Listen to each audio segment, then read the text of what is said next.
everyone. Kumar Dattatreyan here with the Meridian Point. Thank you for joining us. Today, I'm pleased to welcome Roman Pichler, one of the most influential voices in product management and strategy. Roman has spent over 2 decades coaching product managers and leaders, helping them navigate the evolution from traditional to digital product management.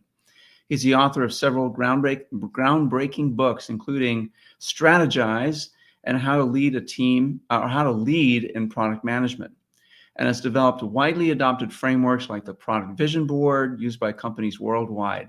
I use his frameworks and his canvases all the time. I love them. Roman brings unique insights into how organizations can foster innovation while maintaining a strategic focus in an increasingly complex business landscape. So without further ado, I welcome Roman to the stage. Thank you so much for joining us this afternoon, Roman. It's a pleasure. Thanks for having me. Lovely to be here. Awesome. It's great to have you too. All right, so let's get to it. So product thinking has expanded well beyond traditional product companies into industries like insurance, healthcare, and the government. What impact has this shift had on how organizations deliver value to their customers? Yeah, I think that's a great question, and it's one that probably where the answer will probably have multiple facets. So to make this more concrete, I'm thinking of a specific experience I had with a big insurance company a few years back, and they were in the process of introducing product roles. So that's the first thing that tends to happen, that you start to think about, okay, if we want to be more product oriented or product led or take advantage of product growth, it'd probably be a good idea to put some people in charge of products. And then that kind of naturally leads to the question, what are our products and what do we mean by a product? In that specific incident, then that specific case, I was dealing with a group of people who at this stage were part of IT. And one of the first questions in a workshop I ran with them was, what kind of products do you manage? And they looked at me and said, like, hold on a second, what do you mean by products? We do projects, we're IT. We're not the guys who are in charge of the insurance policies. And so it was really interesting, now reflecting on that conversation, because at that stage, there was no real awareness in the organization that software and software systems and digital products could be and maybe should be regarded as products in their own right. And so the organization consequently went on a essentially journey of introducing product management, establishing product management, as I said, introducing new roles, but also ultimately what I've seen with many other organizations is introducing a product management unit, a product management group or department.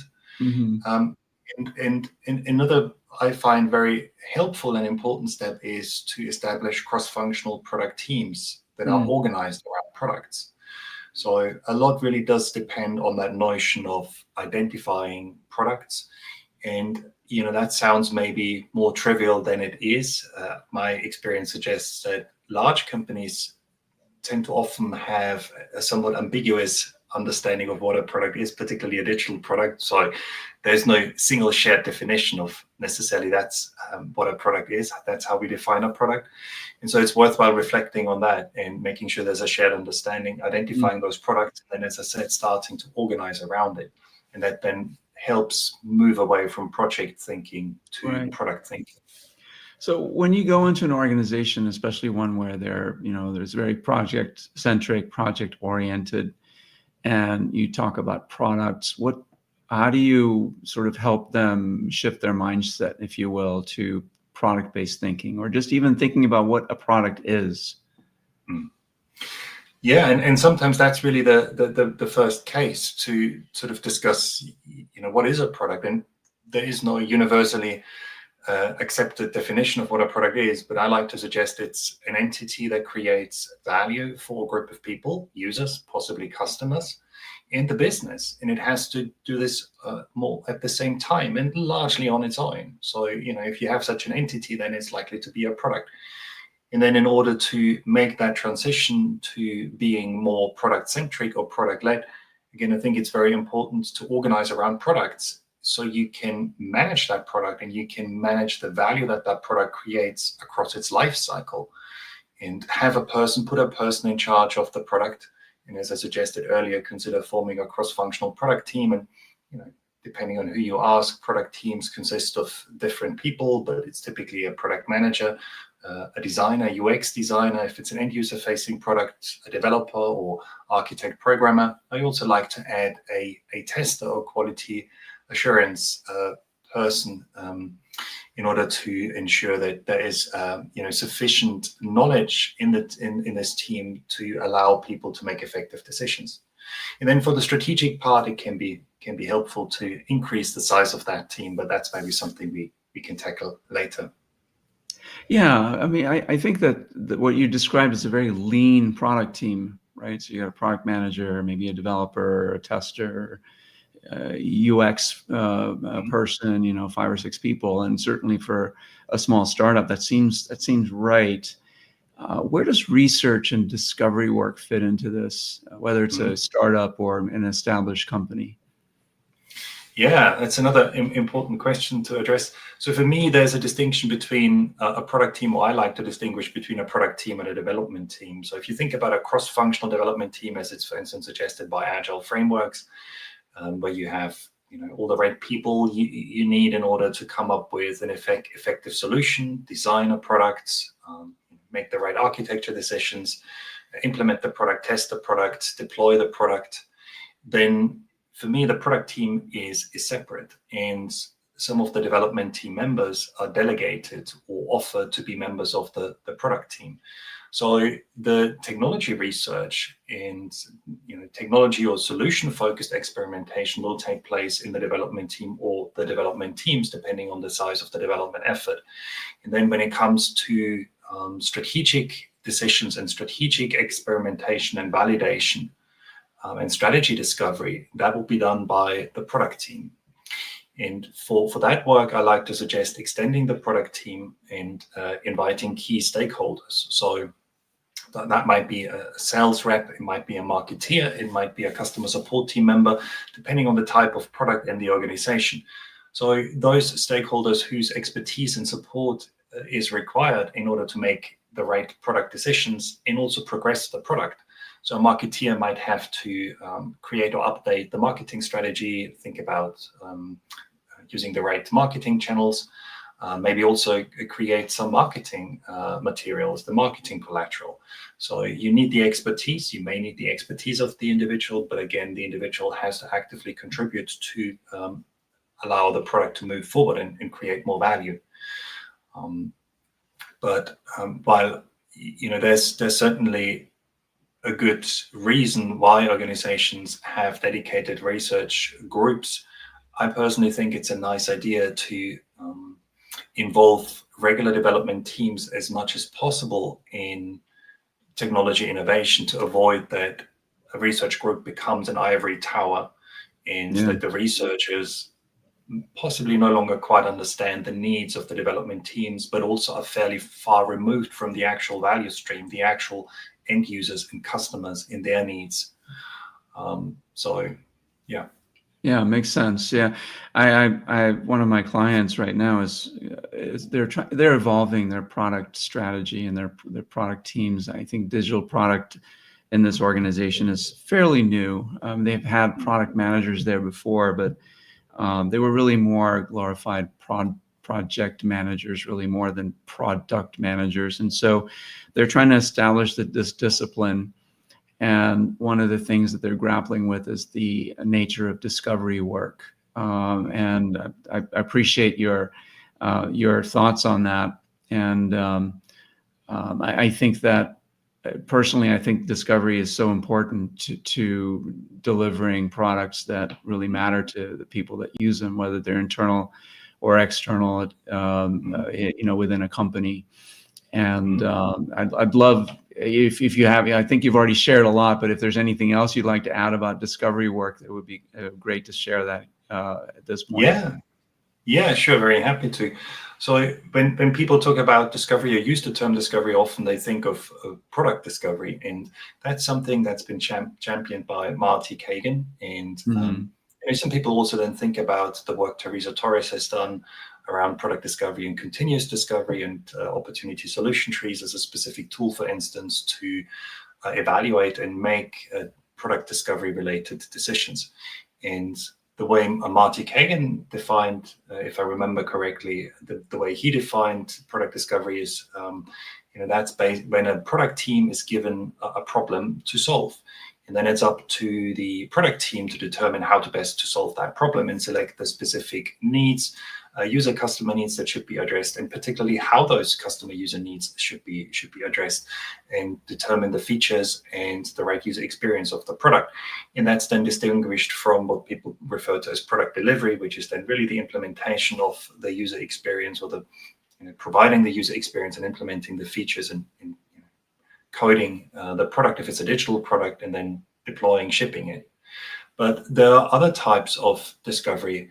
There's market discovery. Again, that's a term that I've learned from Marty Kagan. Traditionally, that's maybe more referred to as upfront market research.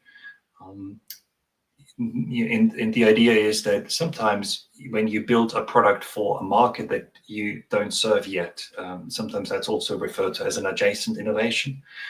Think about, for instance, the Google Chrome browser that was originally launched, I think, in 2008, quite a while back. And so that was the first time that Google entered the browser market. So it was a new market for them, and they also offered a new product for that market. So if you're in such a situation, most likely you'll have to do a little bit of upfront work, understand the market dynamics, key trends, understand who the users and customers are, how they interact with existing products, what needs the existing products address, what their standout features are, how they're differentiated, so you can make the right strategic decisions ultimately for your product. And that then leads to discovering an initial strategy.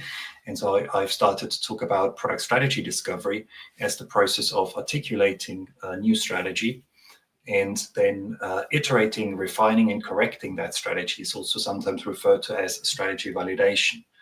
And that then can serve as an input for product discovery, for discovering the right solution, you could say. So you may have to discover the right market. You may have to, often, particularly certainly for a new product, but also sometimes for an existing product, we have to discover the product strategy. And then we have to discover the solution, the right user experience and features in order to truly achieve product success. There's a lot of discovery going on there. There is, but I mean, the more innovation there is, the more you need to experiment and in a way discover, and the more you need to learn, and the more likely you are to benefit from accelerating learning and quickly finding out what works and what doesn't work. And I think that's just important to recognize. If you have a product that is, I don't know, mature and stable, when you think about the product lifecycle, it's a mature product, you focus on incremental updates and bug fixes, but you don't really add new features, you don't really change the user experience, you don't really plan to address new needs or address new market segments, well, then you don't really need much discovery. So, the amount of discovery you need and the type of discovery you need really is tied to or correlated with the innovation type of your product and where your product is in its life cycle. So just to qualify that a little bit, which, by the way, is also one of the problems. Sorry for going on about this, which is also one of the problems in the discovery discussion, that sometimes I feel people don't contextualize discovery enough. Sometimes we're not careful enough about what type of discovery we mean, but also what kind of product we mean, and again, where that product is in its life cycle, how young or how mature, how old that product is. Yeah, makes sense. You mentioned experimentation, and I suppose that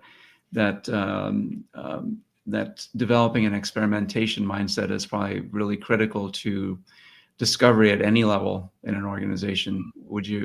I'm sure you'd agree with that. And I'm just wondering about your insight as to how organizations can create the right environment, if you will, that promotes that type of experimentation, learn fast, fail fast, to evolve their product and their product strategy. Yeah, great question. Excuse me. I think a few established techniques or well-known techniques or proven techniques I can share. That the first one is the 5% rule, which I believe was originally piloted by 3M and then adopted and made popular by Google. So the idea is to give engineers time, up to 5%, to allow them to work on research projects or pet projects. And famously, Google Chrome browser, which I mentioned earlier, and also I think Google Mail came out of pet projects, or emerged from pet projects. Another example would be hack days or hackathons. I think Facebook used them to come up with the like button. And how often hack days take place will vary from organization to organization. In my experience, sometimes it's every few weeks, sometimes it's maybe once or twice per quarter. But similar idea, you allow engineers, you allow the developers to take some time to experiment with new ideas, be it product ideas, feature enhancements, or new technologies. And you create a space where it's okay to, in a way, play around, to experiment, to try things out, to make a mistake, in that sense, to fail, because there's no impact, right? I mean, you're in that safe space. And then the third technique that I found very useful is to use an incubator. So an incubator is essentially a new temporal business unit that you create. And that makes sense when you want to develop a new product that has a greater degree of innovation, where you want to do things differently. You may want to use new technologies, but you may also want to change the way you practice product management and you develop the product. And so it can be then very useful to take people out of their day-to-day environment and put them into this, as I said, new temporal business unit, ideally co-locate people if that's possible.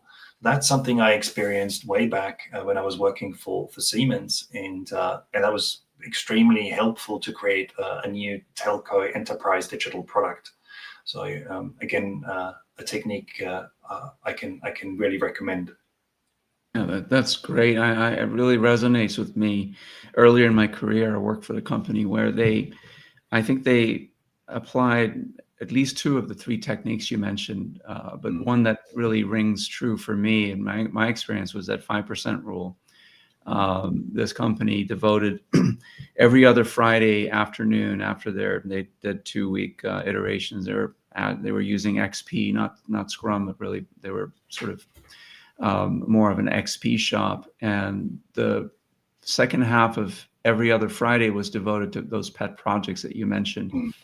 And it resulted, I mean, the outcomes were out and just phenomenal. The 80% of the new product ideas that this company developed came from those 4 hours every 2 weeks, which was nice. It's just astounding to me, the impact that it had on the company and the types of products and services that they created from it. Yeah, that's great. That's great to hear. I mean, ultimately, if you want to innovate, if you want to grow organically, you have to invest in it. Yeah. So I think that's the mistake sometimes companies make. That they say like, "Well, 5% of that's so much time, it's so much money." It's like, yeah, but It's an investment. one way or the other, you've got to spend money. One way or the other, you've got to give people time to create new ideas and experiment with them. And if you grow through acquisition, then you need time and money to do that too, and there's a risk associated as well. That's right.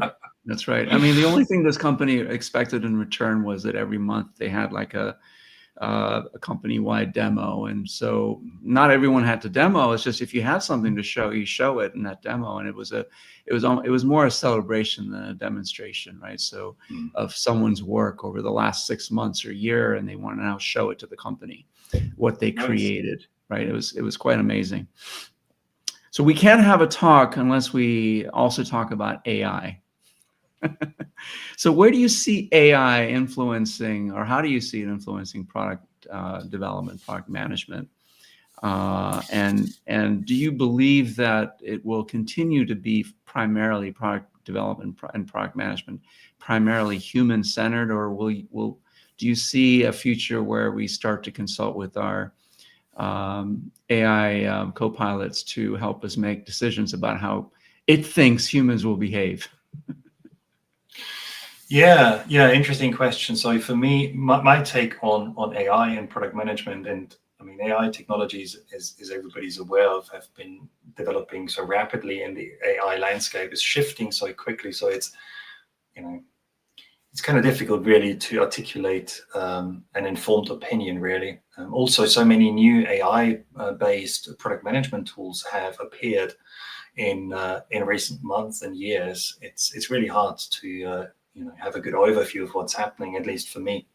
But the impression that I have is that AI powered tools can help product managers make better decisions faster, at least for certain types of products. There are some caveats, however. One of the caveats is that you have to have good enough relevant data available. Another caveat is that you're okay with probabilistic answers. So if you need a lot of accuracy, if you're making high impact decisions that are hard to change, hard to reverse, then maybe using an AI based tool to help you is not entirely helpful. Or at least you have to stay in control, and you have to critically evaluate any suggestions the tool makes. But for me, in order to really truly take advantage of AI tools, you have to have a good enough product management practice established. So I worry that to a certain extent, we're using AI tools to compensate, let's say, the weaknesses or shortcomings or the lack of maturity that I see, at least in some of the product management organizations.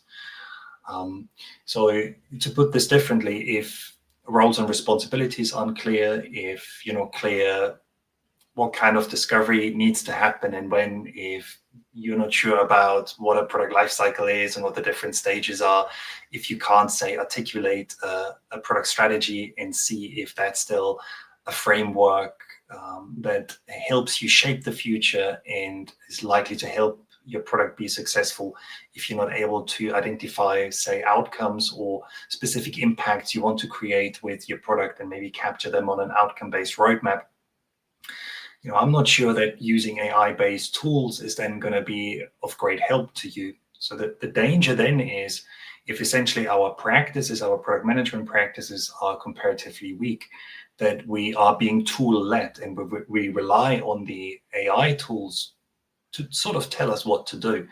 And that reminds me a little bit of an experience I've had. I started running again a little while back, and I bought new running shoes, and I thought, wow, these new running shoes, that's just going to be amazing. They're just going to make me so much faster. And initially they did make me faster, but eventually they led to injury. And so, of course, if you just buy a new running shoe, if you just buy a new shiny tool, but you don't change the rest. So you don't change your running form, your running technique, you don't change your nutrition, you don't change the strength training that you may need to do, you don't change your recovery or improve your recovery, it's not going to be truly beneficial for you. So in the worst case, you run faster, but you get injured faster. And I think the same is true for product management in tools and in AI tools. And then there's another thing I'd like to say, and that is, one of the great advancements, I believe, in product management over the past 20 years have been the tools that we have, the analytics tools, and the ability to harvest, in some cases, large amount of user data. And I really do think that's great, because we used to rely so much more on just, comparatively small sets of data and largely qualitative data. But I think what it's done is it's in some cases removed product managers from the users and customers. And I do think that human interaction and being able to observe a perspective or existing customers and users and talk to them, interview them, is so important. So you can empathize with them, you can really understand their needs, and then make the right product decisions. So, I wouldn't trust a tool, I wouldn't trust algorithms, I wouldn't trust AI to truly understand human needs and come up with the right meaningful solution. I really do think that's where the human touch and the human interaction is required. You'd have to create, in my mind, a sentient robot or machine so that you could replace a human being. And even then, I'm not sure that that's an entirely good idea. So, Uh, and I think we're quite a few years away from that situation. So, yeah, the empathy for me is it has to be a significant part of product management, and again, talking to customers and users, and observing how they use a product at the current point currently is super helpful. Yeah, I totally agree with what you're saying, and I agree. AI at the present time anyway it's a tool, and we need to be cognizant as to its limitations, and have a strong practice before we start using AI to augment it. And it really should be used that way, Yeah, is to augment yeah, what we do, not to replace yeah. what we do. Yeah, I mean, there's nothing wrong. Sorry, there's nothing wrong with experimenting with AI tools, and in fact, I'd encourage product people to do that, just to find out how Yeah, useful they are. And if there's some tools that are particularly helpful, and maybe others aren't quite so helpful. And I mean, there's so much, from sentiment analysis to machine learning based programs. I mean, it's just like, wow. So yeah, by all means, go in and try them out, but don't forget that the tools alone are unlikely to significantly help you if your practice is weak. Again, it's like your running form, your running technique is weak. The new shoes, they might help a little bit. In the worst yeah, case, actually, they're going to achieve the opposite. yeah. I So love that just be aware. analogy. Yeah, it's a really appropriate analogy. I love that. So looking at product management today, and you mentioned how all these tools have come of age, right, over the past 10, 15, 20 years or so in product management. So where do you see the greatest opportunities using those tools for positive disruption? And then second part is, how might these practices need to evolve to address emerging challenges, like say with AI, or the vast amounts of data that we have that we can start to make sense of, and things like that. And so, sorry, you mean to foster innovation? Yes, Using the disruption, okay, yeah. innovation, right? So the changes are coming at us faster than ever before, and product is we're trying to create products to fulfill needs that are ever changing, and so how does product management need to change to support that? Yeah, no, you're absolutely right. It seems things are changing at an ever faster rate. So for me, the key element is to practice what I like to call continuous strategizing for product managers. And that means understanding that strategic decisions shouldn't be and aren't fixed in stone, and a product strategy is not something that is static and fixed, or it shouldn't be. But especially for digital product, it's helpful to look at it as flexible and adaptable. Now, if that's the case, we have to monitor on a regular or continuous basis how our product is doing, how much value the product is creating. We have to look at any new trends that might affect our product, any new opportunities and threats, so we can be proactive and respond quickly to those. We have to keep an eye on the competitive landscape and see what our competitors are up to, or if any new competitors are entering the market. And what I like to suggest is that product managers spend a few hours every week with that ongoing strategizing work, that looking outside and looking at the big picture and monitoring those trends, looking at the data, the key performance indicators that are available on a weekly basis. And then complement that with bigger strategizing workshops, strategy review workshops, and collaborative sessions where stakeholders and development team representatives participate in order to look at bigger trends and discover and agree on bigger product strategy changes. So it's really making time to keep on top of those changes and see those changes. So we're not being reactive. We're not kind of in jumping from one emergency or one crisis into the next, or maybe I should say falling from one emergency and crisis into the next. But we're trying to really shape the future. We're trying to control the destiny of our product as much as we can. But certainly we see threats and opportunities at an early stage. And I think likewise, it is a good idea to give the technology, the development teams, some time to explore new technologies. So if you want to leverage AI-based technologies in a product to offer personalized recommendations, think about something like Spotify DJ, for instance. but your team hasn't had the time to familiarize themselves with different AI tools, it might be hard to pull that off, at least if you have to respond or you want to respond quickly. So again, techniques that we mentioned earlier, like the 5% rule or hackathons, hack days, it can be great ways to encourage development teams to try out new tools and frameworks, and give them the necessary time and a safe environment to do so. I love that. It's a very practical advice for folks that are in this space, in this product management space. All right, we're going to end this talk with a few fun questions. Coffee or tea? What's your beverage of choice? Wow, both. Do I have to choose? Maybe possibly coffee, but I like both. Yeah, I do too. But I tend to have coffee in the morning and then tea on occasion. Yeah, love it. All right, so this is a little bit more detail. So in our last conversation, I learned that you're an avid cyclist and a sax player. So which of these activities gives you your best product insights? Cool.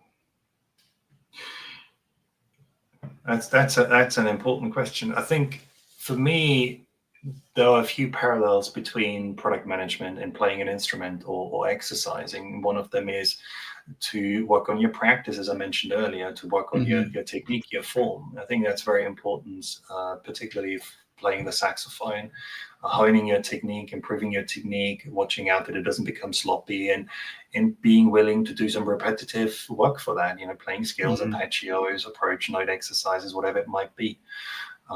Similarly with exercising, I think it's important to complement whichever exercise you do, say running or cycling, with some strength work, which at times can be a little bit boring, going to the gym and doing the routines, but that allows you to stay strong.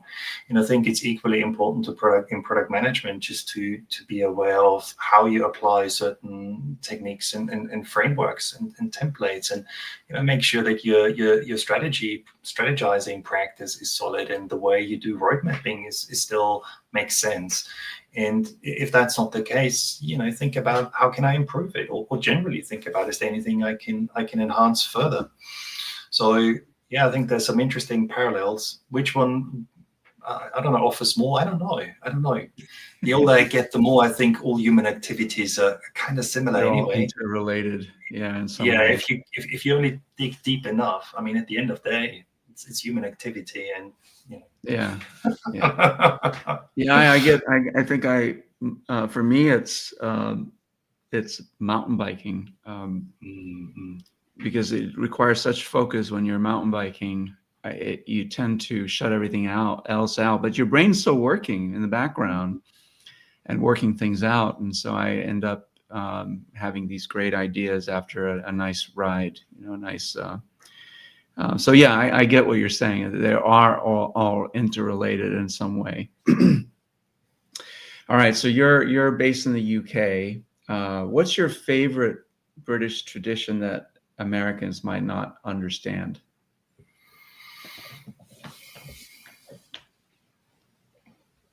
Favorite British tradition that Americans might not understand. I don't know. I mean, when I was working out in California, one of the things I missed most was good cheddar cheese. by British standards, I guess. So possibly a cheddar cheese. I don't know. Or okay. The thing around tea and English breakfast tea, even so that'll probably depend. Oh yeah, I love the sort of the cream tea. I love that. Yeah. You can't really get that anywhere here, and at least not done the same way as you can in the UK. But I don't know that people here understand that too well. The cream tea. Well, yeah. All right. So, what have I not asked you that you'd like to mention? Ooh, what have you asked me that I'd like to mention? So when it comes to product management, I think it's just important for me to point out, or just make people aware of and remind people of that. I find it a fascinating profession. I honestly, but at the same time, it's it's a profession that has many aspects to it, and so it can be challenging to master the different aspects, different elements of product management. And I think it's just important to recognize. The other thing that's important to understand is that product management has changed significantly, in my mind at least, over the past 20 odd years. I've mentioned analytics and analytics tools, but you think about things like user-centered design, you think about the impact Agile ways of working have had on product management, including team-based way of working and strong cross-functional collaboration, to name just a few. Or you think about business modeling, for instance, you think about lean management. So product management today, I think, looks quite different, generally speaking, to what it was like 20, 25 odd years ago. And so, I always like to encourage product people to honestly reflect on their strengths and weaknesses, not get depressed if they say like, well, there are certain things I don't know, because it's like, that's the way it is. It is really quite a big and challenging profession to master, but at the same time, use that then to think about, okay, which skills would I like to acquire or would I like to develop, and set yourself some learning outcomes and make some time to progress and foster your own development and your own career, particularly when you're in an organization where you don't have a head of product who helps you and comes up or helps you come up with a learning and development plan. Yeah, good points, all. So if people wanted to get a hold of you, get in touch with you, how would they do that? Well, the best way is just to visit my website, romanpichler.com. And then there's a contact form and an email address. So yeah, that'd be great. I'm also on LinkedIn, YouTube, Instagram, I think on Facebook as well. So I don't do that much social media, but yeah, you find me on those platforms. And otherwise on my website, there are tools and templates to download, articles, videos to watch. Yeah. So some content that might be interesting. That's great. And we'll definitely include links in the show notes for this this episode. I want to thank you, Roman, for being here. It's been a real pleasure speaking with you and learning from you. And I'm sure that the audience, live audience, and the ones that will watch this recording will appreciate it as well. Thank you so much. Oh, that's very kind of you. It's a pleasure. Thank you for having me. And, hope that the viewers found the conversation helpful. Yep, I'm sure they did, and they will. All right, thanks a lot. Bye, everyone. Thank you. Bye.